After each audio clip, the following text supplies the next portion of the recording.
Welcome back to Speak Your Mind, Aaron on Afrovibes TV. If you ain't got it, you better go get it. I'm talking about that book right there. Go get it. It's on Amazon. It's on like Kindle. Go get it. I got special guests with me. I got my brothers with me. These some very good people right here. Right here, I got my man Jarvis right here. Jarvis Fisher. He's in the IT world. And I got this is a sniper, man. He's from the gym. He's a sniper, man. You gotta watch him. He gonna knock something down. This my man right here, Kevin Foster, man. So appreciate y'all. I'm gonna let them give y'all a little bit rundown on them, they little upbringing, they little story, and y'all we just gonna go from there, man. Who wanna go first? Okay, you want to go first? Or you want me to go first? Go. I can go first. So, just a quick, synopsis about me when it comes down to my story when it comes to IT. My brother actually inspired me when it comes down to IT. We both, our family went to Grambling State University, so we have literally from my grandmother all the way, down to, myself and, other brothers, went to Grambling State University. So, when he took the position of wanting to get into IT at that age in computer science, he used to come back and he used to tell me about some of the things that he was doing. And it sparked the interest in me, basically. But what was so interesting about what he was telling you though? Well, because when we a kid, but we said we seem to be pulled all kinds of directions, huh, man. Yeah. It's hard to just stay focused on one thing, but let something just what stood out of there, what he was bringing back, saying it, was it the financial gain? That was definitely one. It was basically the new wave, right? Everything was getting more technology based, right? When it comes down to things. So he was saying like this is the new wave. So try to get your footing in it, and you will have a decent life, with great income. And I kind of went to the point that I started diving into it more and more and more. And to the point that when I was literally 12 years old, going on 13, I built my first computer. I built my own computer. And You really built the computer screen, Yeah. man. Did you hear this man? Yes. This man, you hear the kid. A lot of times when you hear things, you're like, man, gotta come on, man. You bullshit, nigga. That's what I call it real tech. Yeah. That man built the computer, man. Yes, Hey, literally. so- Like from the tower, from ordering the chassis, from ordering everything. You know what I'm saying? When it comes down to the monitor, of course you didn't have flat screens monitors then. And I'm probably, stating my age a little bit, but yeah, if you didn't have flat screen monitor, you just had really just, kind of like tube type style monitors. But yeah, I built my computer and I remember when I did it, when I finished that project, I just knew right then and there this was a calling that, was meant for me. And when I showed my brother the computer when he came back from, like I said, like when they have breaks and things from Grambling, I showed him, he was like, yeah, man, he's like, this is what we're talking about. This is how we can help our family, we can help our friends, and we can help, people come out, be better financially, um, backed when it comes down to picking a career that can really help you out, financially. Right. You know what I'm saying? So I kind of took it and ran with it. I really enjoyed computers. It was fun. It was cool. I always been a inquisitive person, but it was really a cool thing just to see, you start something from from scratch to finish. And basically getting on the curve of that early. So when I went to school was kind of easy for me because I was already kind of like been in that, so I went to Grambling State University, obviously, followed behind my brother's footsteps, and majored in computer information systems. And How long did you do it there? I did 4 years for Grambling. I was the founding president of the AITP organization there, Association of Information Technology Professionals. So I was the founding president for that. And I have some accolades. I'm a modest person. I don't try to brag, but I was like one of the top people, in the College of Business, in the CIS department. And That's good. yeah, it was one of those things that I was there being able to, work with other like-minded people as well, wanting to go into the IT field. And yeah, that was how I started my career and started my path in the information technology realm. Okay, so this I wanted to tap in on this part right here though, because I know in school, did they kind of people look at you funny, look at you like you weird, like you a geek or something?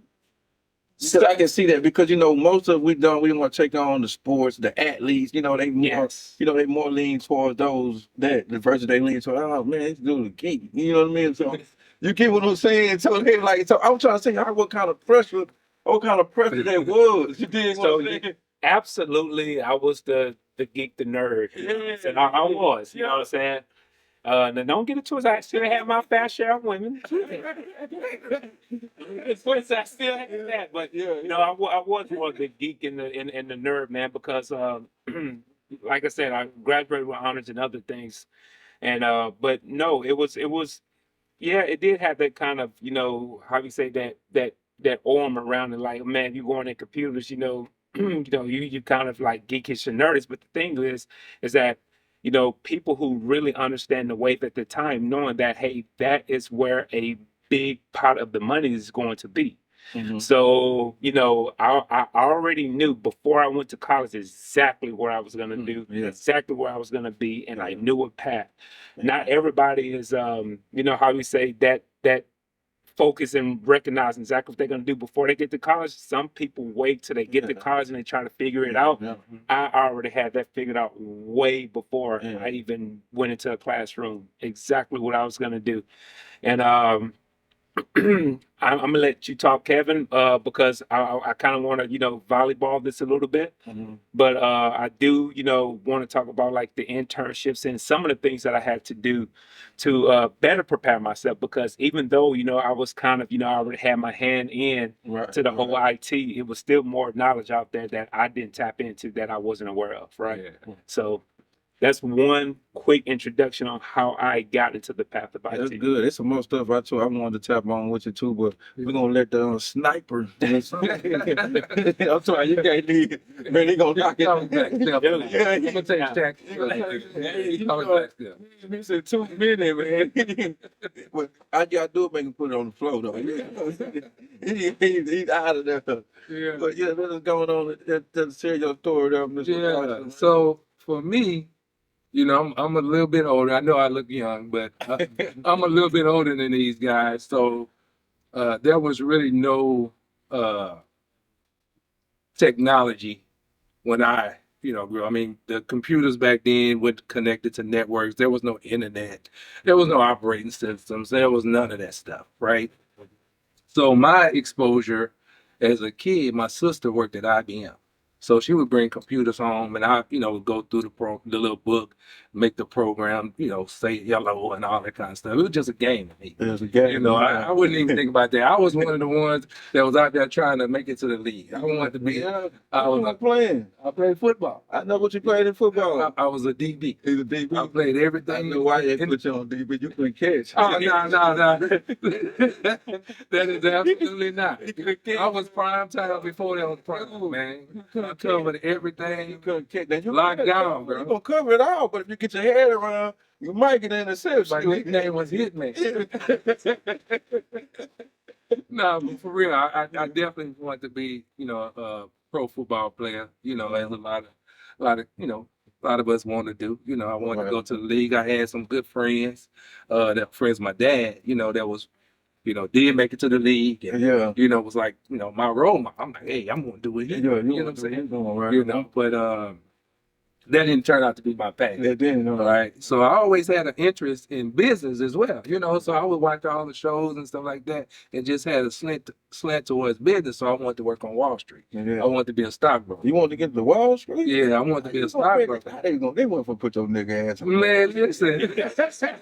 Hey, I was training places. You saw Eddie Murphy. I was like, interesting to me. Mr. Foster, you gotta have some realistic goals, man. Listen, but I like money. Right on. Money, I like money. Right on. Like, Wall Street, all of that. So all that had a interest to me. But when I went out to college, I'm not gonna. I'm gonna say the story. You know, maybe get into it. You know how I got there, right? Yeah. Because I wasn't top of my class. You Matter of fact, I didn't So graduate your on daddy time. paid for it too. I didn't graduate on time. Nah, my dad didn't pay for no tuition. I just had to apply myself, man. That's all it was. You know, I knew that I'd do the work and everything, but I had other interests. So you had to come. What got you to the point to where like this time, yeah, I got to really focus on and lock in to really do this if I really want to take on this trade. Because you're saying that it took you a couple of times and this and that and that, but you got to, you know, when we hit that moment that lock in and try to accomplish everything that we really trying to do. What was that moment like? Like what was the urge that pushed you to give you that look? No, here it is, going on to do it. Well, I got two milestone moments that I can reference. Right, one. I had a conversation with my dad, and I was like, you know, he was like all my games and everything. I was like, hey, man, you know, was talking about Harvard, you know, it's like, hey, man, Harvard's at LSU, da da da da. You think I can go to the league? My dad kind of paused and said, I don't know, son. Yeah. When he said I don't know, that put that doubt in my brain, right? Yeah. So I walked on at Lamar University in Beaumont, and we having our spring game, and I'm going, and I hit it, you know. And I laid on the ground because I kind of felt like a little crick in my neck. And I laid there for a second. Everybody like, whoa, whoa, whoa. But in my brain, I'm like, man, if I ain't going to the league, why am I gonna keep risking myself like that? Yeah. You know, so I gave it up. You gave Right it up. then and that's when I said, So when you gave it up, but you was already going to school you was already going for business. I was going for You business. was going for business, but what made you change up your career to I'll tell you. IT? That's what we want to know. I came back home for a break, and I was talking to my dad. You know, he said, how's school going or whatever. And I said, yeah. You know, at the time I wanted, you know, still finance Wall Street. He said, man, you know, the market kind of, you know, shaky. You know, at the time it was a crash and all that kind of stuff. He said, man, you might want to look into computers. Right. I said, all right. So I went back, started looking at the degree programs, and I wouldn't call myself a computer geek, right? You know, I didn't like the working on computers. I just wanted to understand how businesses use technology, you know, for that. So I looked to monetize it. Yeah, so I looked at computer information systems because there was more business courses tied to computers. So that's the path that I chose to go. So what year that was when you got into all this? 93? No, I started my career in 90. You started your career? Yeah, but this was in 90. This is when I really like, hey, I'm gonna focus and so I graduated in. So you still in the IT to this day? To this day, man, I've been in that. This is the only career I ever had. So this what I want to ask both of y'all. Okay. Can a friend like me get a job right there? So transparency. If you have any of your past, I would say your past life is sponged, right? It's sponged, meaning that you have a clear slate. Clear slate, yeah. Because they do background checks. Checks, like, they do critical background checks. Yes, they say like some of it, like the federal felony like that, it don't even pop up. It don't even pop up like that. That's what they say. But you know, I never had a chance to try it out. This would be my first time trying it out. Well, I will say this: it's like it depends on what, how you say, spectrum or what part of IT you're in, because IT, you got health, you got the healthcare IT, you have the banks, like, you know, the money, you know. And let me tell you, when it comes to those banks and things, they get very thorough on their background checks. You have, for instance, about myself, I'm in telecommunications. I've been in telecommunications on that spectrum my entire career. I graduated Grambling in 2007. Right. So when I graduated Grambling in 2007, I worked for this company called CenturyTel. Then it became CenturyLink. And after that, it became Lumen. And you probably will remember some of these names because that's where the Seattle Seahawks played. They played at CenturyLink Field. At first, before it was Quest Field, before it was Lumen Field, it was CenturyLink Field, and before that it was Quest, because CenturyLink actually merged with Quest. Right. But we bought them out. So it, you know, the name and the brand, they actually changed the Quest Field to CenturyLink Field. Now Lumen is, now they changed their name again to Lumen now. So I worked with that company for 15 plus years. Now I work for this company called Brightspeed, which is a spinoff, basically, of that company, the residential portion of their telecommunication. I mean, so it's dealing with like POTS, like, which is an acronym for plain old telephone systems. So basically what we do, we're ISP, an internet service provider. So when it comes down to DSL, when it comes down to fiber optics, when it comes down to things like that, that's what I deal with. So that realm probably won't do a background check as depth, that deep. But yes, it's just one of those things that it depends on what spectrum or what realm or what area you're in when it comes down to IT, because IT spans everything uses IT. Right now, this show is using IT, right? So, well, we're gonna take a little break, man. We're gonna get right back with y'all, man. Y'all stay tuned, man. We'll be right back with the sniper. And we got he gonna bag it down. He gonna put that body. I'm all about that post game. You scared? You doing like this here? And they gonna throw that bitch over the back, bro. Bro, Scared shit.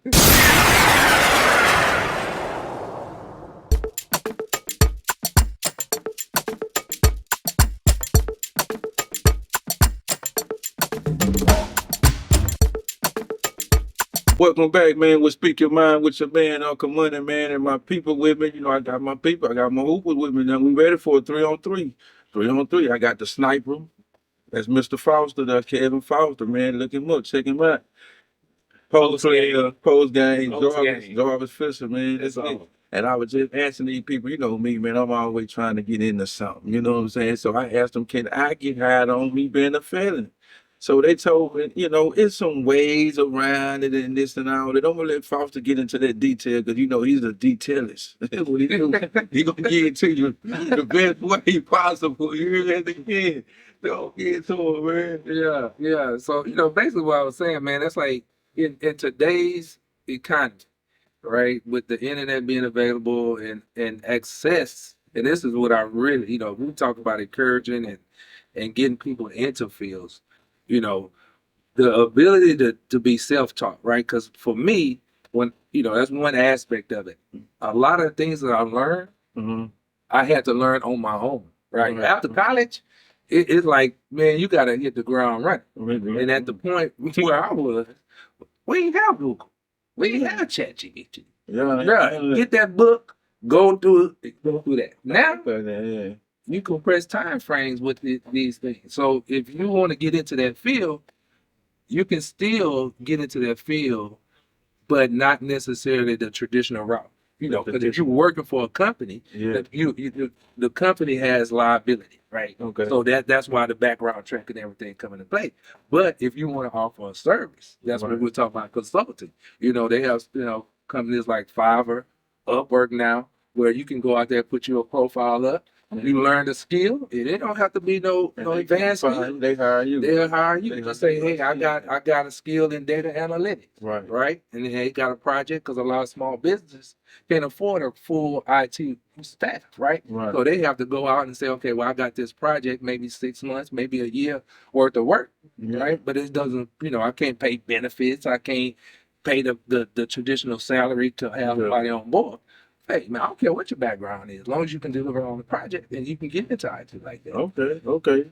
Well, let me ask you this here, though, Mr. Foster, because I know that, like you said, you started your career back in '93, and I know since my man Jarvis been going on, we have seen more black people probably starting to take on that trade right there. What was the percentage when you was doing it? You see what I'm saying? I mean, literally. So I want to know, do they stand out like a something? Because I want to know over the years. So that's about what, 30 years almost? That's about 30 years, right? Over 30 years. So I want to know what the percentage rate changed since you started in the time frame since he started. Like, is it growing? Is it more people getting involved in that? Okay, if you don't mind, right? Yeah. So I will go ahead and say this, right?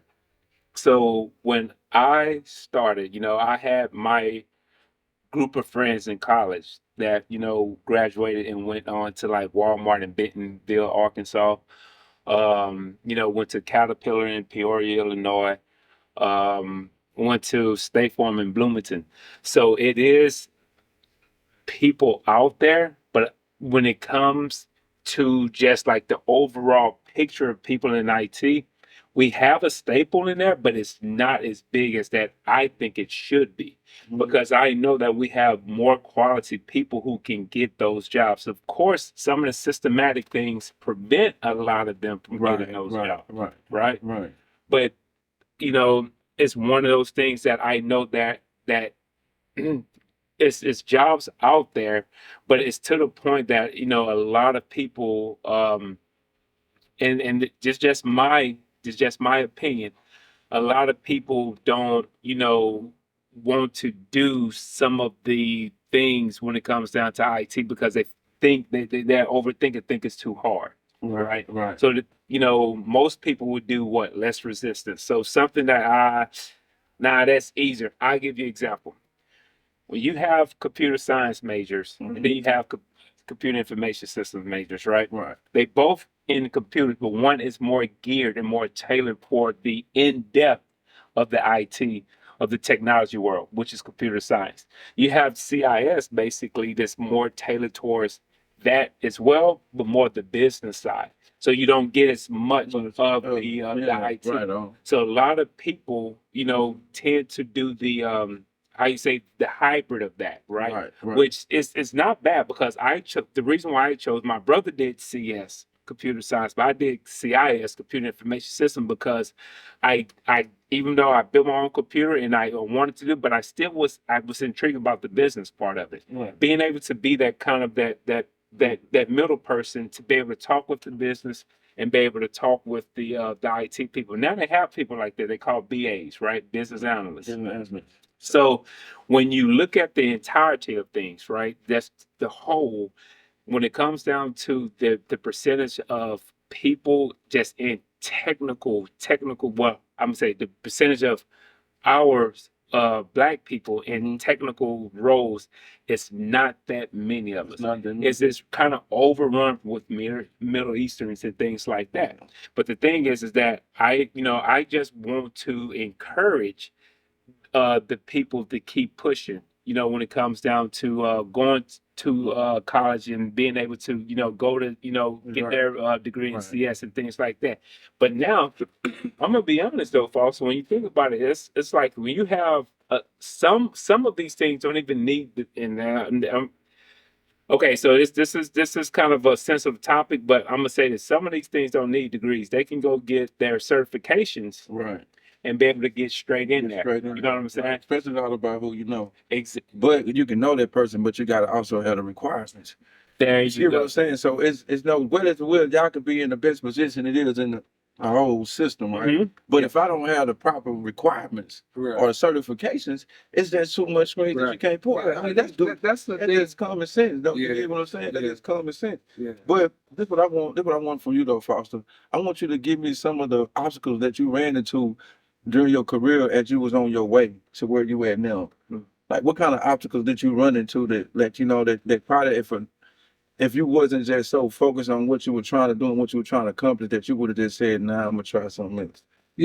That's a great question, man. But I'm gonna say it like this. The reason why I kind of fell into IT is because it is like aligns with my personality. Right. So it's just like I'm an analytical person. I like to think. I like to problem solve. Right. And that's just what I like to do. Right. So it just fits naturally. So I used to always tell people that I work with, I say, man, the reason why we got problems and challenges is that's why they hired us. Right. So it's not like, I mean, we take football, right, or basketball, right? We're out there and we hoop, but man, I don't care. Let them score once, right? Because I know what's gonna happen. Because I can score too, right? So the challenge, my whole mindset about that wasn't that. My biggest challenges, I would say, was opportunity, right? Seeing opportunities out there and knowing that I am well qualified. I'm maybe even more qualified than the person that is competing for that position, but I'm not getting that opportunity. You're not right. So one of the things that I had to understand is I have to take control over my career. Right. So instead of trying to stay with one company and say, okay, they passed me over and over, somebody else will value me even more. Right. So I saw my just doing that. Right. I just think about my dad. He stayed with a company for a long time, But at the time I was getting started, I changed positions probably every year and a half Right. in my first 5 years Okay. of my career, right? And in that, I saw my income increase $20,000 to $30,000 every time I changed. Right. Every time I changed jobs, because other companies value what I was bringing to the table Right. versus where I was. And then I won't say they didn't value, but they have a limit on what they can give you when you looking for a raise. Okay, so this is what I want. This is what I want to tap in with this too. I want to speak on that, because what you're saying is, and just I'm picking up is, it's just a little racism. Is it because of you only getting that backlash because of you black? And somebody, that's what I want. It's part of it. That's part of it. I know No, it got to. definitely part of it. It has to be, because I'm picking up. That's what I'm picking up and saying. That, but you know what I'm saying? It's just our. But how do you? But you got to understand it though. You got to be knowing how to. Man, like I so appreciate y'all for coming out, man. My man right here, man. My man Jarvis Fisher, man. I appreciate you, man. You're a man of your word, man. You came on through. My man Foster, man, you came on through, man. I so appreciate y'all, man. I'm gonna get a female with us so we can get the female version of the IT and we can see what's going on. We can really dive into some more stuff. And we want to give y'all thanks for coming out, man, and watching me on Afrovibes TV. Speak your mind, man. We'll be back in time, man. Definitely.